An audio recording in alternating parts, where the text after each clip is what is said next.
उसका एज भी घटता जा रहा है। तो पहले 30 साल की उम्र में ये शुरू हो रहा था, अब जाकर ये 20 साल की उम्र में हो रहा है, 18 साल की उम्र में हो रहा है।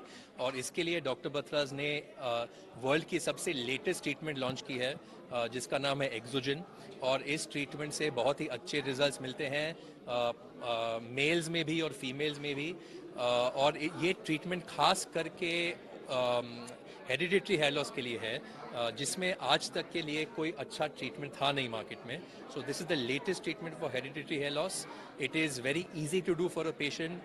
हर सेशन में तकरीबन 45 या 50 मिनट्स लगते हैं।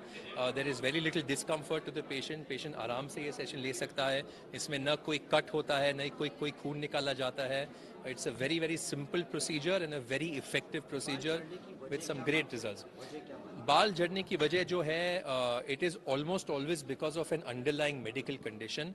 इंडिया में देखा जाए तो anaemia is a very important cause for hair loss, जहाँ पे पर्टिकुलरली महिलाओं में जो हेमोग्लोबिन होता है और आयरन होता है खून में, वो कम हो जाता है।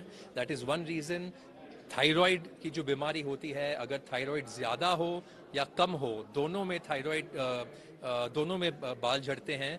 पॉलीसिस्टिक ओवरीज है, जहाँ के यंग महिलाओं को about 25% of young girls are suffering from this condition. This also gives rise to hair loss. और सबसे जो ज़रूरी और सबसे ज़्यादा रीज़न है वो है हेरिडिटरी हेयर लॉस, जहाँ पे about 50% of main in India suffer and about 20% of women. आपने इसमें लिखा है कि 3 महीने तक अगर लगातार इसको यूज़ करते हैं तो बाल झड़ने की समस्या जी। इसका थोड़ा सा बताइए। तो एक्सोजन जो है वो एक टारगेटेड ट्रीटमेंट है, एक प्रिसाइज ट्रीटमेंट है। इसमें 1470 ग्रोथ फैक्टर्स हैं, और ये ग्रोथ फैक्टर्स जो हेयर रूट तक जाकर फिर उनका एक्शन शुरू होता है। और इनका रोल ये है कि जो आपके बाल झड़ रहे हैं, जो आपके बाल थोड़े एज हो रहे हैं, उन्हें जाकर जगाया जाए, और ये ग्रोथ फैक्टर्स उन्हें जाकर फिर ग्रो होने के लिए प्रमोट करते हैं। और इनसे जो है आपको जो बाल झड़ने की समस्या है वो कम होती है, और आपके जो बाल अभी जो आपके बाल झड़ रहे हैं वो भी वापस आ जाते हैं।